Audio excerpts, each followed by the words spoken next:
Hello, everybody. I'll wait for people to log on. Pretty crazy, but you know what? Where things are going is almost unbelievable here. So give it a few minutes and let everybody log on. There's always that delay. Amazing, amazing. See, people are starting to come on. Can't see who it is yet. Okay, hello everybody. I'm back. I didn't want to be, but you know what? Amazing. So, Senate's lost. That's absolute now.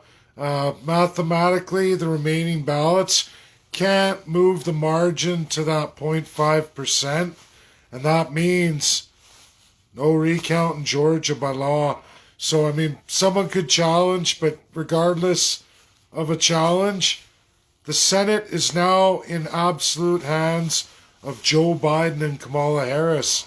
And so for all of you to understand, when Senate's tied 50-50, guess who gets to make all the tie-breaking votes? Kamala Harris, Vice President. She will be deciding every bill ascended from Congress, which the Democrats have majority. So now, not only does Joe Biden have absolute executive power, he's got House to make the bills, and he's got Senate with his Vice President to pass and to send every single one. Now, it's terrible. It's going to be absolutely destructive for Alberta. But I want you all to understand something. You're looking at the guy who's done the analysis of all of Alberta's trading partners. That mighty energy GDP being threatened, over 800,000 barrels of oil that's being asked from Michigan, Great Lakes. They want to shut down Line 5 going back to Canada. So Justin Trudeau's not going to get any of his fuel sold from the United States or any oil across for any refinement in Quebec or any of it. 800,000 barrels. It's absolutely going to devastate Alberta in the coming year. We're likely to see that by the springtime here, a bill if not sooner. We'll have to see with President-elect Joe Biden and Kamala Harris taking over on the 20th. But with that Line 5 shutdown, which they want to shut right down, and it's being called for, it's another campaign promise if they had House and if they had Senate. And they do. The unbelievable has happened. So, for everybody to understand, Alberta has the most energy GDP in all of North America by a large margin. Do you know who's second place? Illinois. And those companies all reside in the big city of Chicago. The unmovable mountain, a heavy Catholic.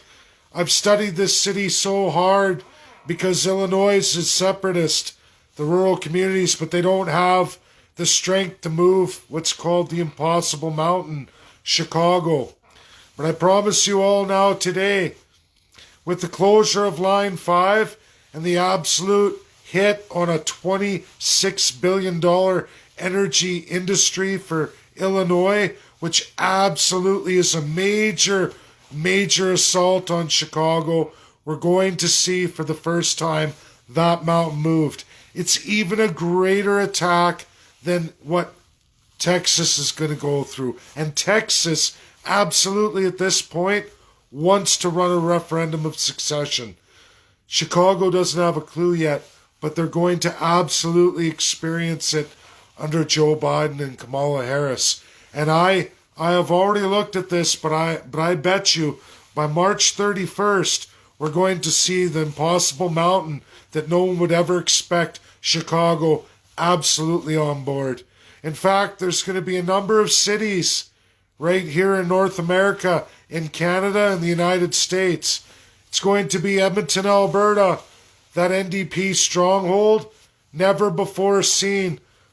But as they see what happens with their EnviroFuels and several of their refineries, and of course the pipeline from northern Alberta coming down through Edmonton's refinery row, they're absolutely going to be moved.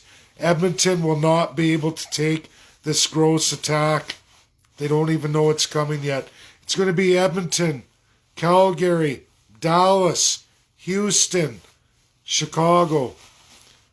All those major cities are going to absolutely, over the course of this year, become separatists. Believe it or not, we're going to see, but that's my call. That's my prediction. I've already talked to economists all over the world. Bloomberg, which just ran my story, they share with me all kinds of multinational political stories that they're going to write, and I get to absolutely go over it and tell them what I think. And this is one of those stories that'll be coming forward. It's something we've been talking about for months. So, what was thought impossible is now very much possible. This is my analysis completed over 4 years. And in one of the scenarios, the worst case scenario, my analysis completed a long time ago was this prediction: should a Biden-Kamala Harris come forward like this. It's with Bloomberg now and some pretty smart individuals in the United States of America. And we're going to see. We're going to see if my predictions are right with Texas, which we already saw succession already be brought up. And the next one is absolutely going to be Illinois. They don't even know it yet. Well, rural wants it, but it's going to be what they called the mountain, Illinois, Chicago. And that's going to be the next one. So with all the pain and punishment, which Alberta, we are about to go through an unprecedented Dust Bowl situation. Jason Kenney has lost absolutely $11.5 billion as of today. Absolutely, with majority Congress, Senate, and now the executive power of Joe Biden. It's over, Jason Kenney. You can tear up Keystone XL and throw it away.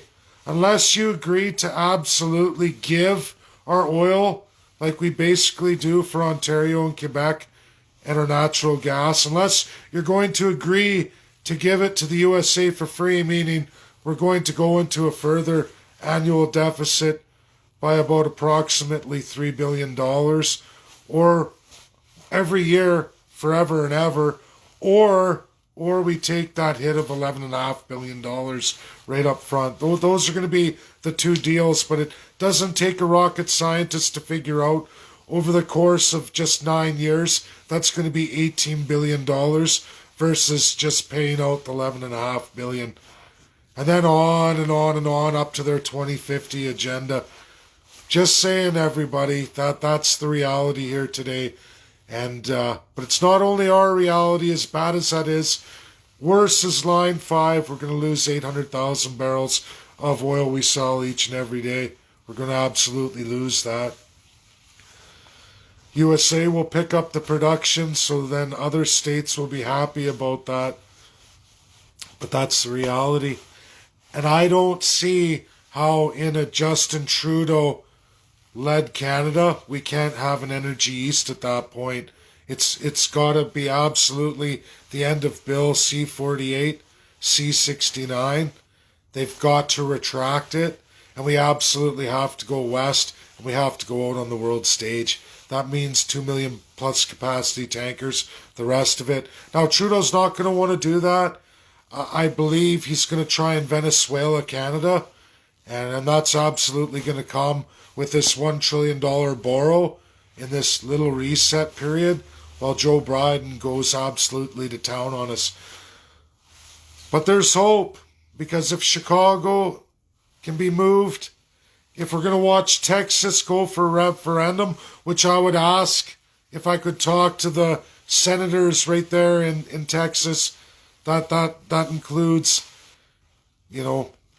Ted Cruz and several others. If I could just have some time to slow them down and say, hey, wait a minute, we have a bigger negotiating power with the province, state, and yet another state you wouldn't even suspect, and I have all the economics, and I think Bloomberg will support me. At least if they won't listen to me, maybe I can get Bloomberg to absolutely share that. If they don't want to talk to me, maybe I can get Bloomberg to do it for me. And I'm going to try a few more lawyers here in what I'm going to be going through next week. I'm going to try a few American lawyers and see if they have any connections there to absolutely put me through. My work is credible. It's done. This was a real analysis. In a worst case scenario, we're there. And it's credible and viable today going forward, and my reasons why in real economics and how these three locations are absolutely affected. It's real, it's done, and it's going to go forward. So Alberta, at least in that point, succession is going to become mainstream. Give it less than a year. I promise you, with what Joe Biden and Kamala Harris are going to roll out, succession will be in the two major cities. Absolutely. Absolutely. And we're going to see it down south, and we're going to see it in Illinois. The question is, can we work everybody together here and go at one defining moment? 3 UN states all at one time.